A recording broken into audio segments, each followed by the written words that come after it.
There we go. Hello and welcome. I am Rose, and this is a Rosebud Cauldron. This is a new intro for me, you guys. That was interesting. I haven't done that before. I have some tea over here I'm going to be sipping on, and let me move this. Things are a little bit chaotic here. This is my first video back. I've had kind of a rough time of it before. I tried to film a video where I cleaned my tarot deck. The camera wasn't working. I tried to talk about this earlier today and my mic stopped working. So we're trying it again. Today, I wanted to talk about the court cards when it comes to the Herbcrafter's Tarot. Well, I think kind of this can be connected to any court cards really, but this is what prompted me to really start thinking about it and talking about it. First of all, sorry I've been gone for so long. I was not expecting to be gone for as long as I was. Life just kind of really took over. There was a lot of stuff going on in my life and it was just too chaotic. I was traveling a ton, so I really couldn't film. It was just way too much going on, but I'm back. I have been thinking about you all since the beginning and I missed you. I do have new nail polish. This is, I think it's Essie Playing Coy, but it's this beautiful like terracotta. I don't think you can see it very well here, but gorgeous, gorgeous, gorgeous. Getting back on track. I was shuffling my deck last night, and I pulled out I was shuffling and I was pulling cards and I pulled the Iha of Fire. And it really got me thinking about the court cards in general and kind of, I was thinking about journeying into this card last night and I was like, oh, it would probably be very different from the journey that I did with the Nine of Air, just because there are hands in this one. So I can kind of picture myself in this. I can see myself as the person in this card, as opposed to just kind of seeing the fruit, the pomegranate from the Nine of Air. So that's what got me started thinking.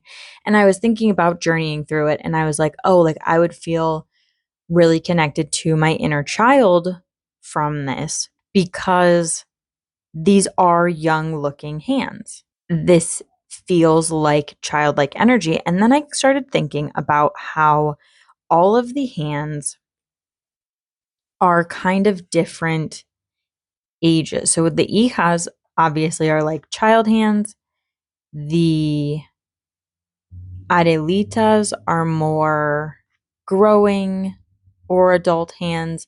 I think the Madres feel like they are, for me, the age range I would put the Madres in is like 30s and 40s, where it's all about fully established and it's more going outward and creating things. So this one is discovering yourself. This one is discovering kind of the world, learning and discovering curiosity.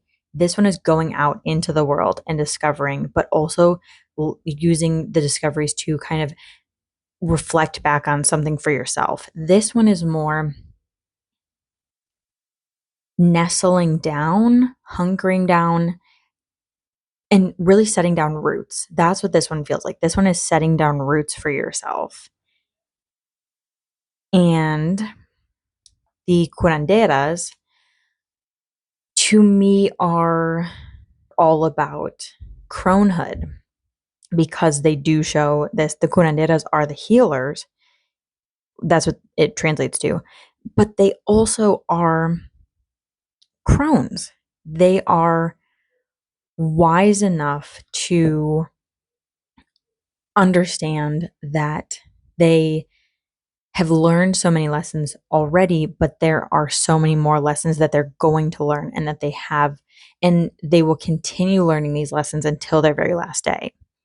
And the crones are really about that energy of teaching, but also realizing that so many people and so many things have, like, they are teachers, but they also are continually being the students. So they're the wisest ones. And I think that I'm going to use these cards, all of them, to connect with different parts of myself.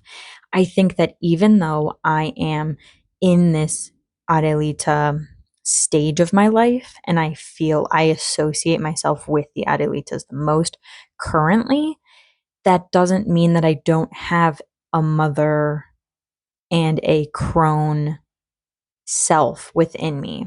Although I think that it'll be easier for me to connect with the child portion of my inner being because I've already experienced that in this physical life. I am in the belief that,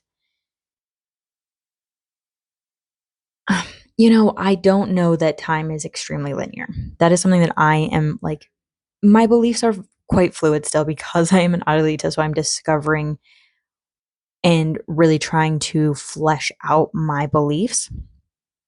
And I think that part of that is working with the different parts of myself and using the different like parts to connect with different sections from that. So this is, all of these are my inner child, but the Iha of fire is a different part of my inner child than the Iha of water. The Iha of water is my, maybe the wounded child, or maybe the sensitive and emotional child who needs that hug and needs to be sat down, needs the current me to sit her down and be like, I'm here, I'm listening, or just to hug her. This is the kind of emotional child. This is the adventurous child. She is out there.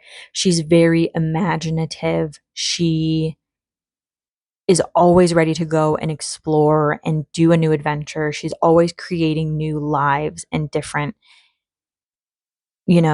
aspects. She's creating new worlds in her head. The Iha of Earth, the child of Earth, would be part of my inner child that likes to be in nature, who puts her feet in the ground. This would be who I would go to connect with the part of myself, that the part of my inner child that was out the most around, I think, my family, when I used to play in the garden of my grandparents' house. This is who I would turn to. The child of air, this would be my internal self, the inner child part of me that maybe felt like she was older than she was. This is the bravado, I think, the part of me that comes off as really confident, but maybe isn't as much. This is also the inner child me that would stand up for people and wasn't afraid to fight a little bit and stand up for what I felt was right.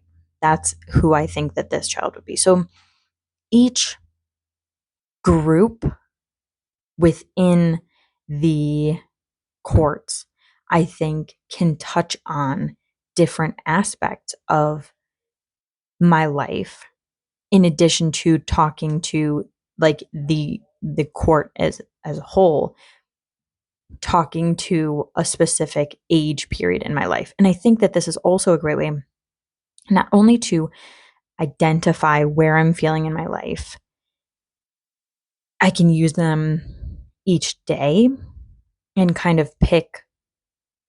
So for the Adelitas, because this is where I'm feeling in my life, I can pick one physically and use it kind of as an affirmation for how I want to present for the day. So, like the Adelita of water, if I want to really connect with my compassion and be there and be kind and nice to people and really remind myself to do that and to like connect with my emotions and do that deeper work and start feeling my feelings on a deeper level, I will pick her out and carry her around with me so I can use them in that way.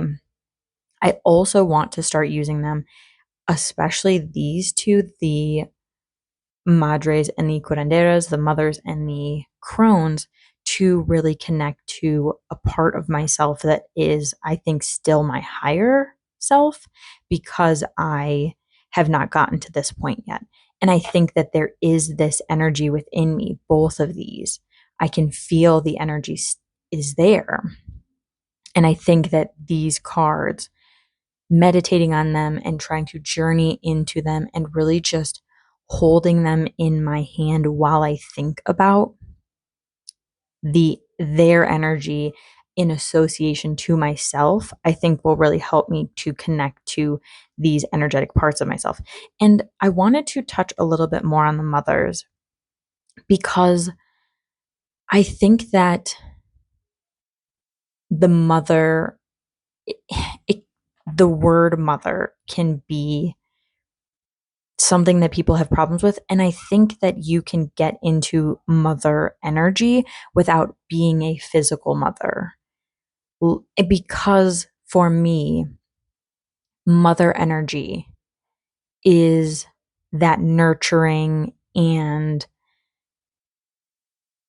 fostering growth kind of energy. It's not just like, I have a kid.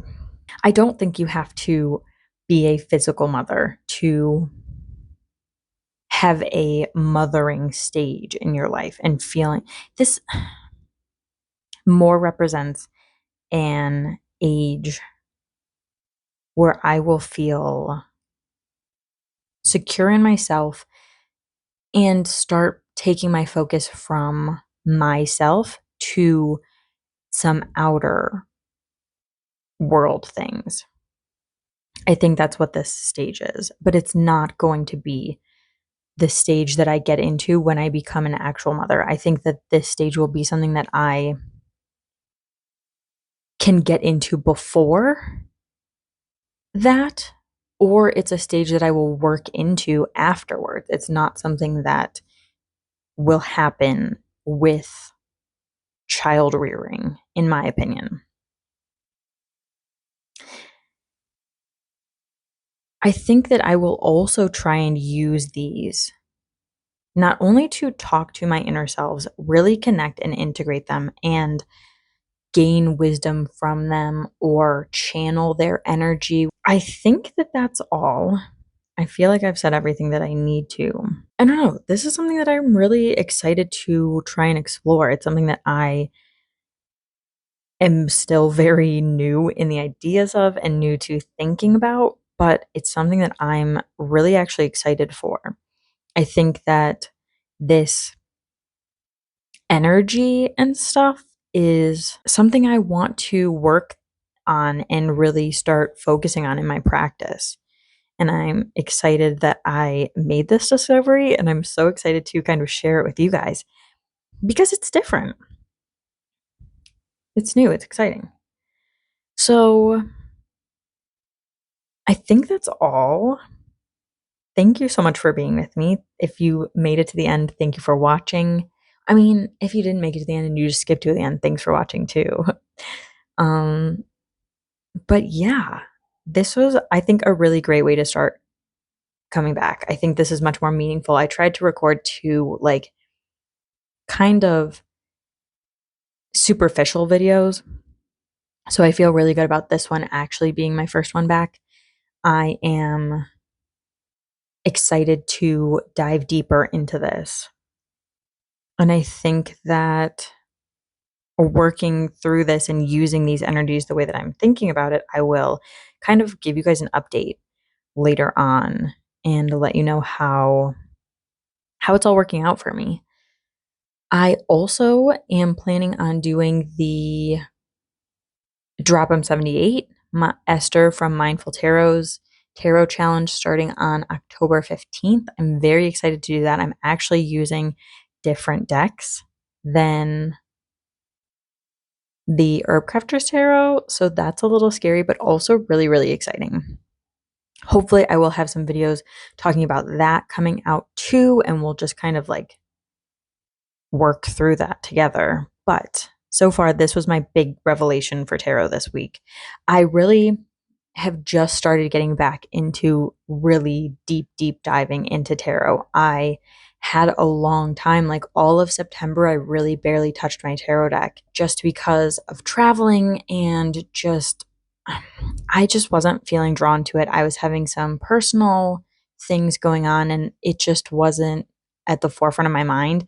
So really getting back into it now, I'm so excited to like have these revelations and really feel excited and drawn to picking up my deck again like I used to, because I do go through those phases where I won't use the deck for a long time and then all of a sudden I get hit with inspiration and I'm like using it all the time. So, very excited to be back in that stage. That is all I have for you right now.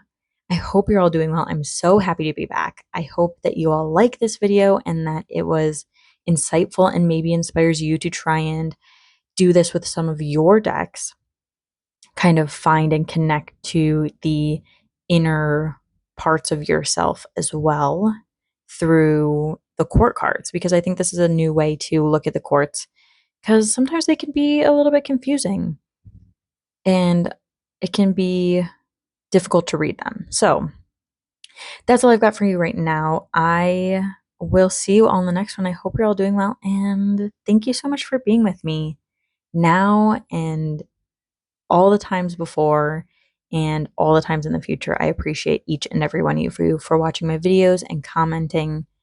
It means so much to me that we have built this little community. So I will talk to you all next time.